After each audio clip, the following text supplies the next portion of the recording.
পাবন রহমান। দিনের গুরুত্বপূর্ণ খবর ঘটনাগুলো এই মধ্যরাতের আয়োজনে আমরা বিশ্লেষণ করার চেষ্টা করি। আমন্ত্রিত অতিথি যারা থাকেন তারা তাদের মূল্যবান মতামত জানান, বিশ্লেষণ করেন খবর, একই সঙ্গে প্রত্যাশার কথা জানান, তাগিদ দেন বিভিন্ন বিষয়ে।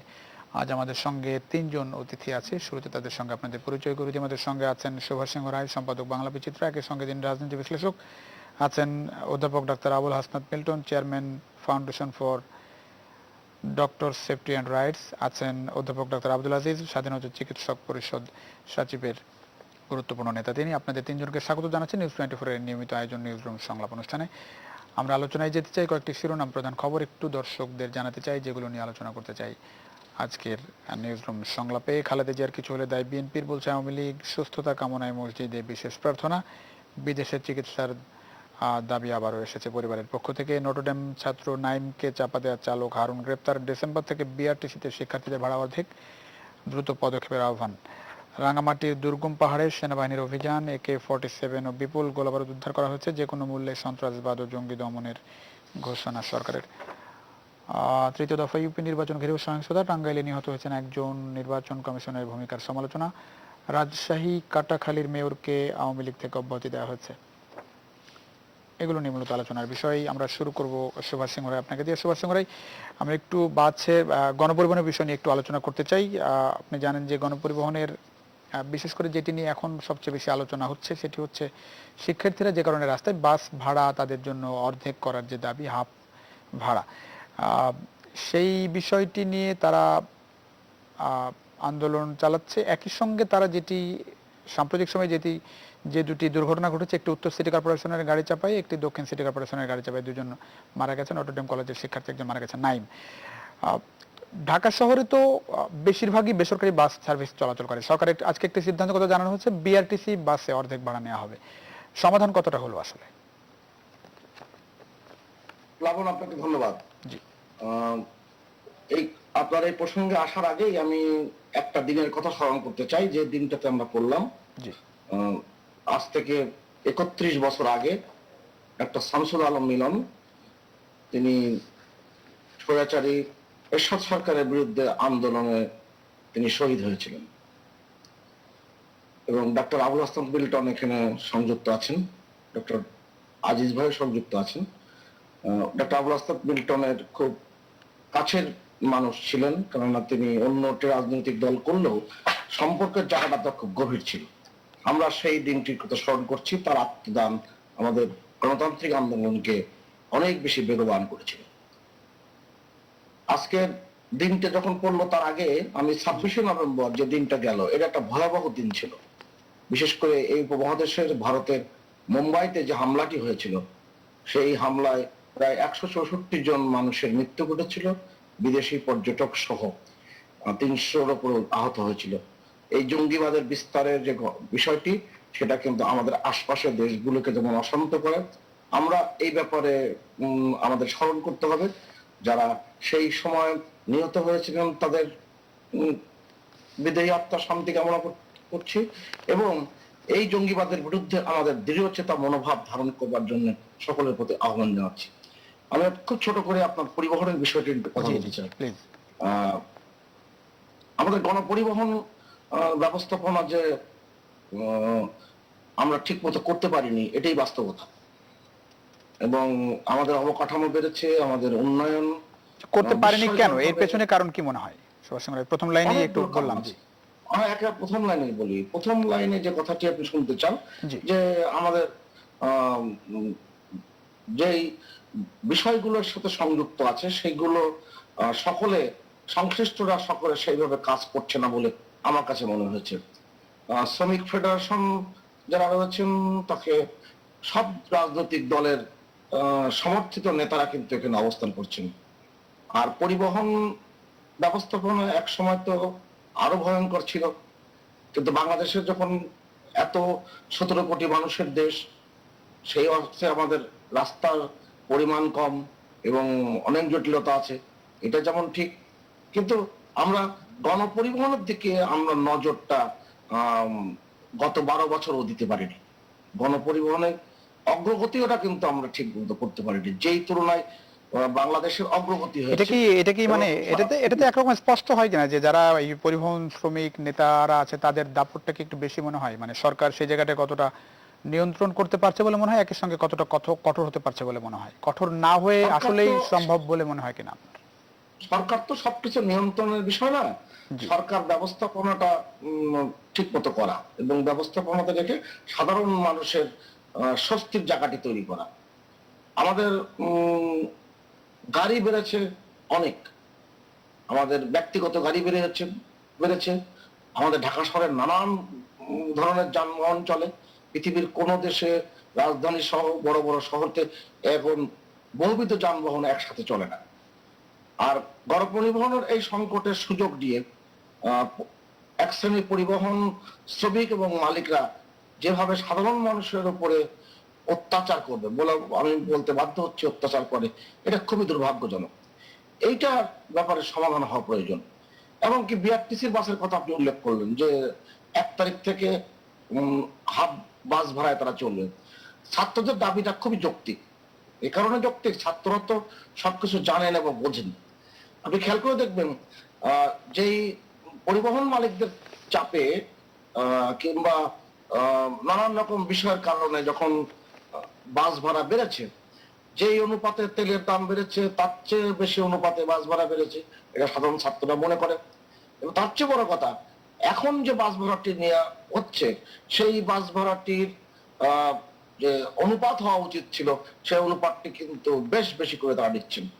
এবং ডিজেল চালিত বাস ভাড়া একটা করা হয়েছিল, গ্যাস চালিত বাসের ভাড়া আর একটি করা হয়েছিল, কিন্তু সেই ব্যাপারে তারাও কিন্তু সবকিছু মানছেন না। অর্থাৎ পরিবহন ক্ষেত্রে যে নৈরাজ্য শব্দটি ব্যবহার করা হয় সেটা আমি জানি না বাংলাদেশে আর কোন বিষয়ের উপরে এত এই নৈরাজ্য শব্দটি ব্যবহার করা হয়। যে দাবিতে শিক্ষার্থীরা এখনো রাস্তায়, সেই জায়গায় শুধুমাত্র বিআরটিসি বাসের ভাড়া অর্ধেক নেওয়ার কথা বলা হয়েছে, তাতে কি সমস্যার সমাধান হলো কিনা? বাসের ক্ষেত্রেও একটি কথা প্লাবন বলে রাখি, বিআরটিসির চমৎকার চমৎকার বাস কিন্তু এই সরকারের আমলে এসেছে। ডাবল ডেকার বাস এসেছে, অনেক উন্নত মানের বাস এসেছে, বেশ ভালো বাস এসেছে। সেই বাসগুলোর অবস্থা আপনি দেখবেন 6 মাস 3 মাসের মধ্যে এই বাসের লক্ষঝক্কর অবস্থা তৈরি করা হয়। এটাও কিন্তু এক ধরনের মাফিয়া চক্র এখানে কাজ করে। আর বিআরটিসি বাসদেরকে সরকারি নিয়ন্ত্রণ না রেখে সেটা দেওয়া হয় অন্য থার্ড পার্টির কাছে, দায়িত্ব সেকেন্ড পার্টির কাছে এটা ভাড়ায় চালানো করা হয়। এটাও কিন্তু একটা সংকটের জায়গা তৈরি করবে। আমি জানি না আমাদের দৃশ্যমান অগ্রগতি কতটুকু হবে, কিন্তু আমাদের সকলের নজর দেওয়া প্রয়োজন এদিকে। জি, অনেক ধন্যবাদ অধ্যাপক ডাক্তার আবুল হাসান বেলটন। আপনি তো নিশ্চয়ই অস্ট্রেলিয়া থেকে যোগ দিয়েছেন? জি জি, সেখানকার একটু পরিবহন সম্পর্কে একটু শুনতে চাই আপনার কাছে, সিস্টেমটা মানে কিভাবে চলে আসলে। শুধু অস্ট্রেলিয়া না, মানে এই উন্নত বিশ্বের গণপরিবহন ব্যবস্থাটা এত উন্নত যে এখানে মানুষের প্রয়োজনটাকে নির্ধারণ করে সেভাবে বাস রুট এবং ট্রেন শহরের মধ্যে, এবং আপনি যদি বড় ইউরোপ শহরে বা অন্য কোথাও যান তাহলে মেট্রো রেল, পাতাল রেল, এভাবে একটা নেটওয়ার্ক তৈরি করা হয় যাতে মানুষের পরিবহনে যেন কোনো ব্যাঘাত না ঘটে, এবং পরিবেশের কথা চিন্তা করে ব্যক্তিগত যানবাহনের ব্যবহারটাকে নিরুৎসাহিত করার জন্য গণপরিবহন ব্যবস্থাকে অনেক বেশি উন্নত করা হয়। এবং আপনি যদি প্রধান শহরের কথা ভাবেন, বিশেষ করে ইউরোপের কথা বা ইভেন আমাদের সিডনির কথা ভাবেন, ইউরোপে প্রতি 2 মিনিট পর পর একটা করে মেট্রো রেল আসে। তার মানে আপনি গাড়ির জন্য যে আমাদের যে সমস্যা, বাসে যেতে হলে বাস মিস করলে অফিসে সময় মতো পৌঁছতে পারবো কিনা, এই ধরনের সমস্যা নেই। তার মানে ফ্রিকোয়েন্সি অফ ট্রান্সপোর্ট শুধুমাত্র যে নেটওয়ার্ক করে রেখা তা না, এবং ফ্রিকোয়েন্সি এত বেশি, এবং ভাড়াটা যেন আমাদের ক্রয় সীমার মধ্যে থাকে ভাড়াটা যেন, এবং এই ভাড়ার আবার অনেক রকমের প্যাকেজ দেওয়া হয়। যদি আমি একসাথে, যেমন অস্ট্রিয়ার কথা বলছি, আমি একসাথে 1 বছরের টিকিট যদি কিনি তাহলে আমি সারাদিন ঘুরলেও আমার 1 ইউরোর বেশি খরচ হবে না। সে আমাদের এখানেও এরকম প্যাকেজ আছে যে আপনি সপ্তাহে যত ভ্রমণ করেন $30 বেশি খরচ হবে না। তার মানে এটা উৎসাহিত করা হচ্ছে নানাভাবে, দাম কমিয়ে উৎসাহিত করা হচ্ছে, কিন্তু এটার অনেকগুলো ইম্প্যাক্ট আছে। নাগরিক জীবনের একটা ইম্প্যাক্ট আছে, পরিবেশের উপর একটা ইম্প্যাক্ট আছে। না, এই যে যেসব গণপরিবহন চলে সেটি আসলে কার আন্ডারে চলে, মানে বাংলাদেশে তো মানে সরকারের আন্ডারে তো এটি না। জি।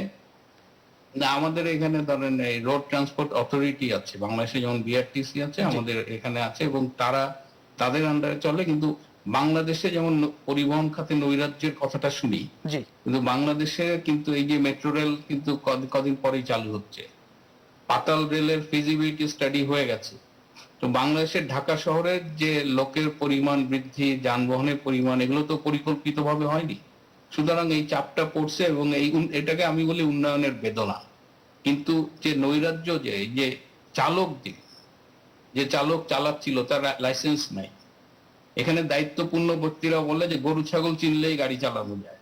গাড়ি চালানো তো যে কেউ পারে, কিন্তু সড়কের বিধি মেনে নিরাপদ ভাবে গাড়ি চালানো।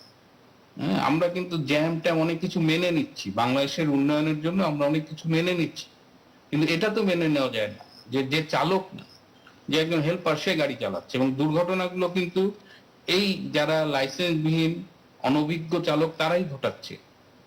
আপনি এই জায়গাটাগুলো কাজ করছেন, এবং যখনই আমরা সোচ্চার হচ্ছি, ছাত্ররা সোচ্চার হচ্ছে, তখনই সেখানে প্রোটেকশন দিচ্ছে। এবং একটা অদ্ভুত জায়গা যে এই পরিবহন খাতের যে নেতৃত্ব, সব দল কিন্তু এখানে আছে।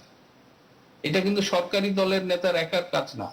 এই যে সবাই মিলে একটা সিন্ডিকেট তৈরি করছে, এই জায়গাটা কি করে কাজ করা যায়, এটা নিয়ে কাজ করতে হবে। সরকারের দিকে আঙ্গুল তোলা খুব ইজি, আমরা খুবই আনন্দ পাই সরকারের সমালোচনা করতে, কিন্তু এই যে নিয়মহীনতা, এই যে বিআরটিসি কে কেন্দ্র করে সিন্ডিকেট এবং তাদের প্রোটেকশন দেওয়ার জন্য একটি সর্বদলীয় এখন অধ্যাপক ডাক্তার আবুল হাসান বলেন, মানুষ আসলে কার দিকে আঙ্গুল তুলবে? সুযোগ তো নাই অন্য কোনো অথরিটি কাজে। ধরেন বিআরটিএ গতকালকে একটি সংবাদ সম্মেলন, পরশুদিন আমার যতটুকু মনে পড়ে, সংবাদ সম্মেলন হলো বিআরটি এর সঙ্গে বাস মালিক সহ শিক্ষার্থীদের যারা কর্তৃপক্ষ, শিক্ষা মন্ত্রণালয়, শিক্ষা সংশ্লিষ্ট যারা, সেখানে বিআরটি এর কোনো কর্তৃপক্ষ কথাই বললেন না, সচিবই কথা বললেন, প্রশ্ন করা হলো, তারপরেও বিআরটি চেয়ারম্যানের মুখ থেকে একটা লাইনও বের করা গেল না। মানে এই বিআরটি দিয়ে আসলে হবে কি? তারা তো একটা গুরুত্বপূর্ণ অথরিটি আসলে, এই যে গণপরিবহন সেক্টরে এত নৈরাজ্য, কিন্তু বিআরটি এর আপনি কোনো ভয়েস পাচ্ছেন না। বিআরটি এর যে কর্তৃত্বটা থাকা উচিত, এখানে ব্যবস্থাপনা, নেতৃত্ব, সেই সব জায়গাগুলো মিসিং। এখানে একটা সিন্ডিকেট আছে, সেই সিন্ডিকেট বিআরটি এর সহায়তা ছাড়া তো তাদের এই অপকর্মগুলো চালাতে পারে না। তো এই জায়গাটা অবশ্যই, এই জায়গাগুলো হাত দিতে হবে আমাদের। সরকারের যেটা হলো, সরকার নীতি নির্ধারণ এবং তার বাস্তবায়নে তার কঠোর অবস্থানটা নিশ্চিত করতে হবে। এই জায়গাটা সরকারের জায়গা। সরকার বিআরটি এ গাড়ি চালাবে না, সে থার্ড পার্টি দিয়ে চালাক, সেকেন্ড পার্টি দিয়ে চালাক, হ্যাঁ, কিন্তু তাকে নিশ্চিত করতে হবে যেই চালাক সে যেন আইন মেনে চলে। এবং লাইসেন্সবিহীন একটা মানুষ গাড়ি চালাবে, আপনার সিটি কর্পোরেশনের ময়লা গাড়িতে যতজন ড্রাইভার দরকার তার অর্ধেকও নাই। তো ন্যাচারালি বাকি অর্ধেক তো আপনার এই লাইসেন্সবিহীন হেল্পাররাই চালাবে। তো এই জায়গাটাও গলত। তো আরেকটু ছোট্ট করে যে বিষয়ে আন্দোলন ছোট্ট করে যদি একটু বলেন, সেটা হচ্ছে যে শিক্ষার্থীদের জন্য কোন রকম বিশেষ ব্যবস্থা আছে কিনা ভাড়ার জায়গায় উন্নত বিশ্বে? শিক্ষার্থীদের জন্য অনেক রকমের প্যাকেজ আছে, ফ্রি স্কুল বাসও আছে অনেক দেশে। সুতরাং শিক্ষার্থীদের জন্য আমরা, সুভাষদা আপনিও জানেন, আমরা ঢাকার বাইরে থেকে এসে মফস্বলের ছেলে মেয়েরা আমরা গাবতলীতে নামতাম, তারপরে বাসে চলে আসতাম মেডিকেল হোস্টেলে, এবং হাফ ভাড়া। আমরা কিন্তু শুধু বিআরটিসি না, আমরা বেসরকারি বাসেও হাফ ভাড়া দিয়ে আসি। এবং এখনো আওয়ামী লীগের নেতারা, অনেক মন্ত্রীও হাফ ভাড়ার পক্ষে। তো বিআরটিসির ভাড়া হাফ করেছে, আমার মনে হয় যে সব পরিবহনের ভাড়া হাফ করা উচিত ছাত্রছাত্রী। জি, অনেক ধন্যবাদ অধ্যাপক ডাক্তার আব্দুল আজিজ। এই জায়গায় একটু শুনতে চাই, নিশ্চয়ই ঢাকা শহরের গণপরিবহন সম্পর্কে আপনার ধারণা আছে, প্রত্যাশার জায়গায় একটু জানবো। নিশ্চয়ই স্টুডেন্টদের জায়গা থেকে একটু প্রত্যাশার কথা জানতে চাই। যেভাবে কোমলমতি শিক্ষার্থীরা একবার তো 2018 সালে তারা আন্দোলনে নেমেছিল, সে সময়ও এই দাবিগুলো ছিল আসলে ইনক্লুডেড। তার প্রায় 3 বছর পার হয়ে গেছে, কিন্তু এখনো একই দাবি নিয়ে শিক্ষার্থীরা রাস্তায়। কবে আসলে এসবের সমাধান হবে, আর কি ধরনের আন্দোলন হলে সমাধান হবে বলে মনে হয় আপনার? আপনাকে দেখুন, আমরা এই পাকিস্তান আমল থেকে দেখে আসছি যে এই ছাত্রছাত্রীদের এই হাফ পাস যেটা ভাড়া, এটা চলে আসছে আইনে, যদিও নাই কিন্তু এইভাবে চলে আসছে। এটা আমরা সবাই জানি, 18 সালের আন্দোলনের কথা আমরা জানি। তবে আমার মনে হয় যে মানে গভর্নমেন্ট যেহেতু বিআরটিসি ব্যাপারে সিদ্ধান্ত হয়েছে 1 তারিখ থেকে এটা কার্যকরী হবে, এবং মালিক সমিতির সাথেও সামনে শুনলাম যে বৈঠক আছে সরকারের, সেখানে হয়তো এটা একটা সিদ্ধান্ত হয়ে যাবে। তবে এটা ঠিক, এটা যৌক্তিক, মানে ছাত্রদের এটা আন্দোলনটা যৌক্তিক। আমার মনে হয় যে সরকারের আমাদের এই যে মেট্রো রেল কিংবা পাতাল রেল এবং ঢাকাগিরি যে রিং জি জি জি সব মেগা প্রকল্পগুলো হচ্ছে আর কি, প্রকল্পগুলো হচ্ছে, এগুলো হলে পরে আমার মনে হয় যে এই সমস্ত সমস্যাটা চলে যাবে। আমি আশাবাদী, এবং স্টুডেন্টদের মনে করি যে এই সামনের মালিক সমিতির বৈঠকের উপরে এইটাও সিদ্ধান্ত হবে বলে আমি বিশ্বাস করি, এবং সেক্ষেত্রে ছাত্রছাত্রীদের প্রত্যাশা পূরণ হবে, এবং ভবিষ্যতে যে উন্নয়নের কর্মকাণ্ড যেগুলো হচ্ছে সেগুলো হওয়ার পরে এই সমস্যাগুলো একদম থাকবে না, এবং উন্নত বিশ্বের মতোই আমাদের দেশে মানে বিষয়টা কি এরকম, যারা এখন গণপরিবহনের কর্তা ব্যক্তি তাদের সঙ্গে না পেরে আমরা এখন মেট্রো রেল ওইদিকে নির্ভরশীল হচ্ছি, বিষয়টা কি এরকম কিনা?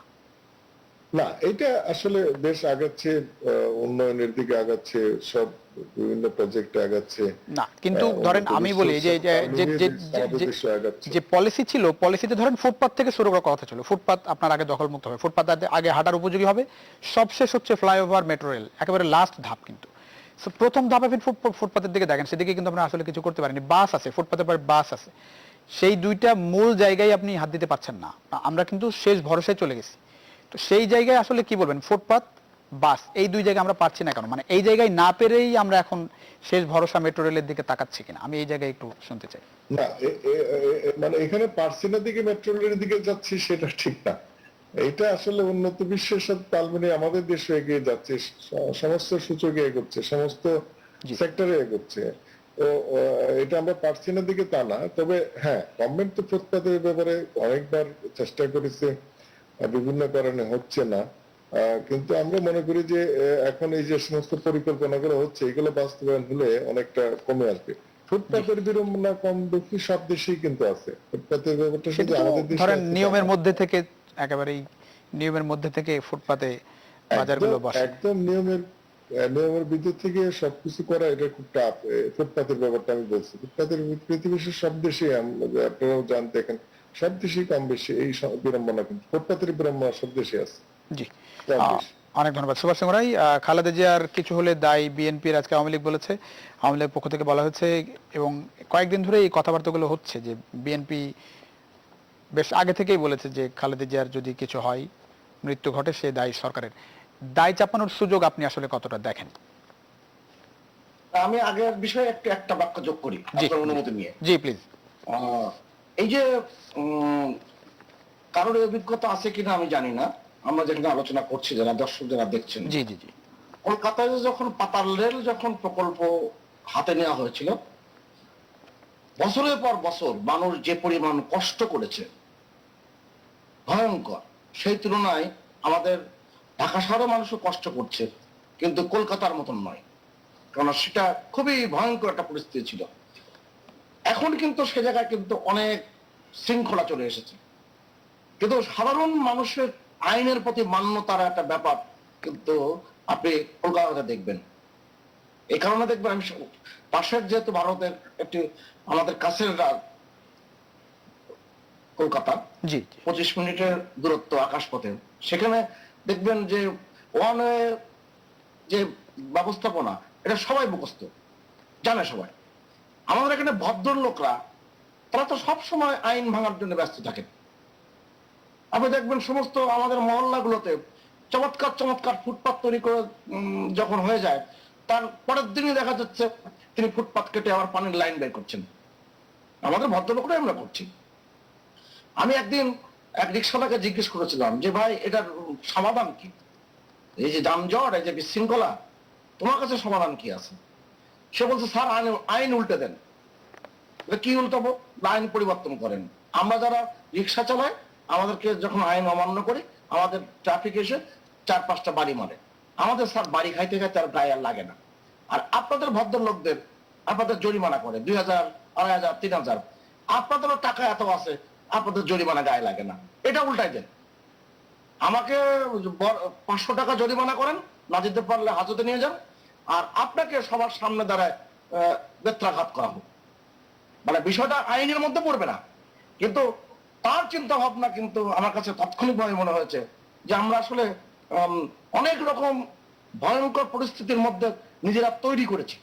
যাই হোক, এই প্রসঙ্গ থেকে আপনার আসল যেটা জিজ্ঞেস করেছে সেখানে আসি। আসলে বেগম খালেদা জিয়ার চিকিৎসা নিয়ে যে রাজনীতি করছেন বিএনপির নেতারা করছেন, সেটা গয়েশ্বর রায় তার গতকালকের বক্তব্যে বলে দিয়েছেন। বিএনপির স্থায়ী কমিটির সদস্য তিনি বলেছেন বেগম খালেদা জিয়ার এই চিকিৎসার আন্দোলনের চেয়ে বর্তমান সরকার পতনের আন্দোলনটা খুব বেশি জোর। একেবারে আমার ধারণা হুবহু এটাই বলেছেন।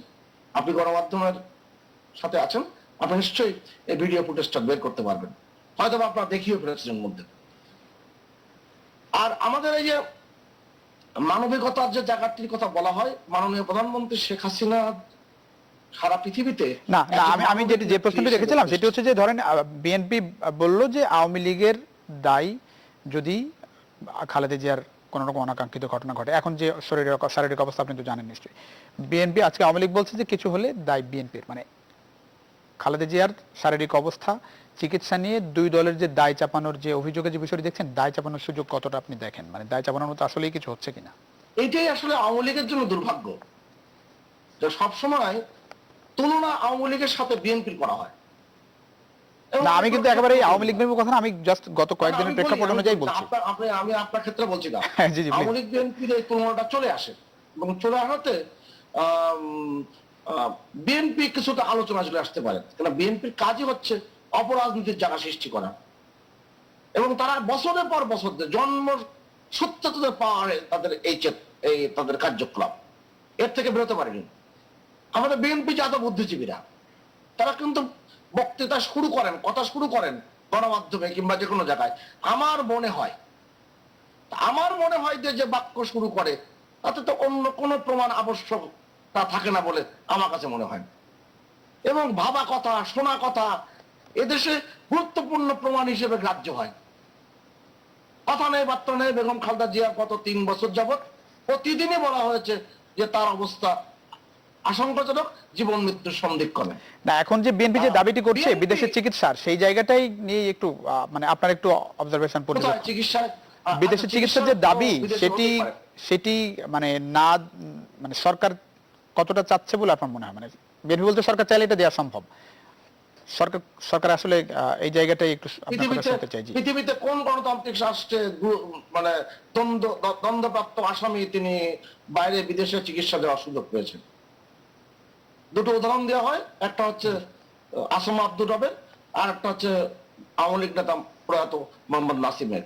মোহাম্মদ নাসিম তো আদালত নির্দেশ দিয়েছিল এবং তার দ্বন্দ্ব স্থগিত হয়েছিল এবং তার সাজা মওকুফ হয়েছিল, এবং আপনারা জানেন এটা একা ঘরের সরকার। তারপরে আদালত নির্দেশ দিয়েছিল তাকে বিদেশে চিকিৎসা দেওয়ার জন্য সরকার ব্যবস্থাপনায় সহায়তা করেন। আর আসাম আব্দুর রবের তো মার্শাল গভর্নমেন্টের সময়। পৃথিবীতে কোন গণতান্ত্রিক রাষ্ট্রে হয়েছে? আপনি প্রশ্ন করতে পারেন পৃথিবীর কোন গণতান্ত্রিক রাষ্ট্রে এক দ্বন্দ্বপ্রাপ্ত আসামি তিনি বাসায় থেকে চিকিৎসা নিতে পারেন? সেটা যেমন আছে, স্বাভাবিক কারণে প্রশ্ন আসতে পারে এইটুকু যখন হয়েছে বাদ বাকিটুকু কেন হবে না, অনেকের মনে প্রশ্ন আসতে পারে। তা সেটার জন্য তো আপনাকে তো ওই দলকে, তার পরিবারকে, তাকে তো সেই খালেদা জিয়ার সুস্থতা নিয়ে সুস্থভাবে কাজ করতে হবে। এখানে দুজন ডাক্তার উপস্থিত আছেন, আপনি চিকিৎসা সংক্রান্ত বক্তব্যগুলো যদি আমি একটু চিকিৎসক নন তাদের কাছ থেকে যদি শুনি আমরা, আমার কাছে তো আশ্চর্য লাগে। এবং কোথায় নিয়ে যেতে চান, ঘুরে ফিরে কোনটায়? এবং বেগম খালেদা জিয়াকে এখান থেকে সরিয়ে নিয়ে যে কোন রাজনীতির মধ্যে, অপরাজনীতির মধ্যে ফেলতে চায়, কি বিভ্রান্তি ছড়াতে চায়, সেটাও তো অনেক বিবেচনার বিষয়। বেগম খালেদা জিয়ার অসুস্থতা নিয়ে আমার বিন্দু মাত্র সন্দেহ নাই। তার ৭৭ বছর বয়স এবং তার যে রোগ ব্যাধি সেটা অনেক পুরনো ব্যাধি, দিন দিন আর খারাপের দিকে যাবে, এটাই স্বাভাবিক। কিন্তু বিএনপি যে কথাগুলো বলছে, সে বিএনপি কথাগুলো তো একেবারে গাঢ় জোরে কথাবার্তা বলছেন। তার মানে এখানে আমার আপনি বলছেন যে গ্রামের সরকারের উপর দায় চাপানোর কোনো সুযোগ নেই। সরকারের দায়িত্ব কেন আপনি দিবেন? আপনি কি আপনার বিবেচনা কি বলে? আমার কোনো বিবেচনা নাই। না না বাবর, আপনি বলি আমায়, জি। আপনি তো এখন বাংলাদেশের নাগরিক। জি। আজকের বাংলাদেশের প্রেক্ষাপটে মাননীয় প্রধানমন্ত্রী তার এখতিয়ারে আইনের চৌহদ্দিতে যতটুকু তার ক্ষমতা ছিল ক্ষমতা তিনি প্রয়োগ করেছেন। এমনকি তিনি এখানে যে এভার কেয়ারে যাচ্ছেন, আসছেন, চিকিৎসা নিচ্ছেন, তাকে আবার অনেকে দেখতে যাচ্ছেন ঘটা করে এসে সংবাদ সম্মেলন করছেন, কথা বলছেন, সেটা কি সরকার জানেন না? এগুলো সরকার তো আটকাতে পারতো, সরকার কি আটকেছে? ব্যাপারগুলো তো মানবিক দৃষ্টিকোণ থেকে দেখেই বলে তো সরকার এই কাজটি করেছে। জি, আমি একটু অধ্যাপক ডাক্তার আবুল হাসনাত মিল্টন, আমি একটু শুনতে চাই বাংলাদেশের চিকিৎসা ব্যবস্থা এবং যেটি বিএনপির পক্ষ থেকে বলা হচ্ছে এখন শারীরিক যে অবস্থা, খালেদা জিয়ার বাংলাদেশের চিকিৎসা সম্ভব না। যতটুকু আপনার কাছে খোঁজ খবর বেগম জিয়ার শারীরিক অবস্থা নিয়ে, আসলেই বাংলাদেশের সম্ভব না বলে আপনার মনে হয় কিনা? জি, ধন্যবাদ। আলোচনা যেহেতু শেষের দিকে যাচ্ছে, জি, জি, শুরু করেছিলেন সুভাষদা, আমি একটু বলি। জি, আমাদের শ্রদ্ধেয় ডাক্তার শামসুল আলম খান মিলনের আত্মার শান্তি কামনা করছি। আজকে এই দিনে 1990 সালে মিলন ভাইকে হত্যা করা হয়েছিল, তার প্রতি শ্রদ্ধা জানাচ্ছি। আজকে সময় পেলে একটু আলোচনা করবেন। আমি কয়েকদিন ধরে এই খালেদা জিয়ার অসুস্থতা নিয়ে একটু পড়াশোনা করছি। তো প্রথমে হলো যে ওনার আসলে কি হয়েছে, ওনার শারীরিক অবস্থা কি, এটা আমরা কেউ জানি না বলেই গুজবের ডালপালা, অন্তত আমাকে দুইজন জিজ্ঞেস করেছে। একজন জিজ্ঞেস করেছে ম্যাডাম নাকি মারা গেছে, আপনি জানেন? দ্বিতীয়জন ছিল ম্যাডাম তো ক্লিনিক্যালি ডেড, ঘোষণা করতে বাকি। এটার কিন্তু কোনো প্রমাণ নেই, কিন্তু গুজব ছড়াচ্ছে। প্রথম কারণ হলো আমরা জানি না তার অবস্থাটা কি। সুতরাং প্রথমেই আমাদের, যেহেতু তিনি একটি জাতির জন্য গুরুত্বপূর্ণ ব্যক্তি, দণ্ডিত আসামি হলেও এবং অনেকের তার সমর্থন আছে, তার কারেন্ট স্বাস্থ্য অবস্থাটা জানাতে হবে। এটা হলো আমাদের প্রথম করণীয়। দ্বিতীয় হলো আমরা শুনতে পাচ্ছি তার লিভারের একটা গুরুতর সমস্যা হয়েছে এবং তার জন্য আরো জটিলতা। আমরা মনে করছি লিভার ঠিক মতো কাজ করছে না। যদি সেটা সত্যি হয়ে থাকে, ওনার বয়স 77 বছর, চিকিৎসা বিজ্ঞান এতটাই এগিয়েছে যে এই বয়সে তার লিভার ট্রান্সপ্লান্ট করা, প্রতিস্থাপন করা সম্ভব, অথবা স্টেম সেল থেরাপি দিয়ে একটা চিকিৎসা করার চেষ্টা করা যেতে পারে। এই দুটোই বাংলাদেশে সম্ভব। তার বয়সটাও তার ট্রিটমেন্ট পারমিট করে কিনা এটা জানার জন্য তার সাথে ডায়াবেটিস, হাইপারটেনশন এবং অন্যান্য কি বিষয় আছে সেগুলো অ্যাসেস করে ডাক্তারের সিদ্ধান্ত নেবে যে আসলে তার লিভার ট্রান্সপ্লান্টেশন দরকার কিনা বা স্টেম সেল থেরাপি ট্রিটমেন্ট করবে কিনা। তিনি যে হাসপাতালে আছেন সেই হাসপাতালটা কিন্তু বাংলাদেশের অন্যতম অ্যাক্রিডিটেড হসপিটাল, আমরা বলি ইন্টারন্যাশনালি অ্যাক্রিডিটেড হসপিটাল।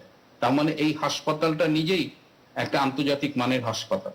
এই হাসপাতালে চিকিৎসা করাটা পৃথিবীর অনেক দেশের হাসপাতালে চিকিৎসা করার মতোই। সুতরাং খালেদা জিয়ার যদি এই চিকিৎসাটা প্রয়োজন হয় তাহলে সেটা বাংলাদেশে সম্ভব, এবং সেটি আদৌ করা, সেই লাইনে আমরা চিন্তা করছি কিনা, নাকি আমরা এইটাকে কেন্দ্র করে একটা রাজনীতি। বাংলাদেশে তো ধরেন যারা মোটামুটি একটু বিত্তশালী মানুষ, মোটামুটি ধরেন একেবারে খুব মোটামুটি ধরেন যে লাখপতি কোটিপতি যাই বলতে পারেন, 10-20 লাখ টাকার মানুষ, এরকম মানুষও তো বাংলাদেশের চিকিৎসা ব্যবস্থার উপর খুব বেশি আস্থা রাখে না। এমপিদের কথা তো আমি বাদই দিলাম, রাজনীতিবিদ, আমি এই যে ইকোনমিক অবস্থা থেকে সেই জায়গায় যেটি দণ্ডিত আসামি সেটি একটি বড় গ্রাউন্ড।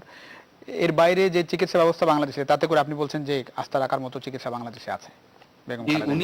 উনি তো আর উপজেলা বা ঢাকা মেডিকেল কলেজে যাচ্ছেন, উনি যাচ্ছে আন্তর্জাতিক মানের হাসপাতালে।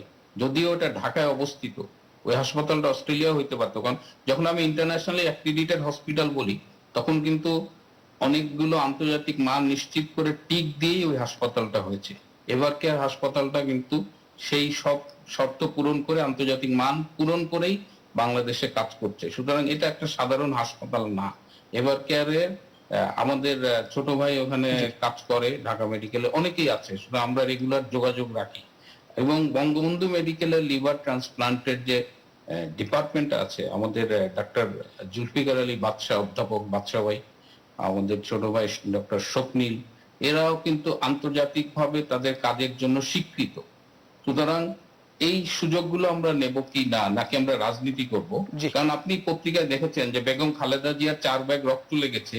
এই 4 ব্যাগ রক্তই ব্লাড ব্যাংক সরবরাহ করেছে। বিএনপির কোন নেতা বা কর্মী খালেদা জিয়ার রক্ত দেওয়ার জন্য পাওয়া যায় নাই, এবং হাসপাতাল কর্তৃপক্ষ বিস্মিত যে যেখানে একজন অসুস্থ হলে লাইন পড়ে যায় রক্ত দেওয়ার জন্য, সেখানে বেগম খালেদা জিয়াকে রক্ত দেওয়ার জন্য একজন কর্মী বা নেতা এগিয়ে আসেনি। এর থেকেই বোঝা যায় যে তারা আসলে চিকিৎসার প্রতি কতটা মনোযোগী, আর এটাকে কেন্দ্র করে একটা অপরাজনীতি করার জন্য কতটা মনোযোগী। জি, অনেক ধন্যবাদ। আমরা একেবারে শেষ পর্যায়ে ওনার চিকিৎসা বাংলাদেশে সম্ভব, জি, আন্তর্জাতিক মানেই সম্ভব, এবং করোনা প্রমাণ করেছে যে বাংলাদেশের স্বাস্থ্য ব্যবস্থা কতখানি সক্ষম। করোনা প্রমাণ করলো, করোনার সময় প্রমাণ হলো কারণ আমাদের প্রমাণ হয়েছে যে আমাদের কতটা অব্যবস্থাপনা আপনি দেখলেন করোনার সময় চিকিৎসা ব্যবস্থায় বাংলাদেশে। সক্ষমতার জায়গা তো একটা তৈরি হয়েছে, কিন্তু করোনার সময় যতটা অব্যবস্থাপনা চোখে পড়েছে অন্য সময় তো এতটা চোখে পড়েনি নিশ্চয়ই। কিন্তু ভিআইপি ট্রিটমেন্টটা আমরা কিন্তু ম্যানেজ করেছি বাংলাদেশের ডাক্তাররা। ভিআইপিরা তো বিদেশে যেতে পারেনি, তারা সিএমএইচ এ গেছে, বাধ্য হয়ে তো যেতে পারেনি, তো বাধ্য হয়ে তো যেতে পারে, কোনো গ্রাউন্ড যাওয়ার তো সুযোগ ছিল না। তারা তো আরোগ্য লাভ করেছে। এটা প্রমাণ হয়েছে যে আমরা যে কথায় কথায় বিদেশে যাই এটা আমাদের বিলাসিতা, এবং তারা দেশে চিকিৎসা নিলে অনেক ইমপ্রুভ করতে আমাদের স্বাস্থ্য ব্যবস্থা। ওকে, অধ্যাপক ডাক্তার আব্দুল আজিজ, একটু আপনার কথা শুনবো বেগম জিয়ার চিকিৎসা সম্পর্কে বলছিলেন অধ্যাপক ডাক্তার আবুল হাসান পিল্টন, আপনার একটু পর্যবেক্ষণ জানতে চাই বিষয়ে।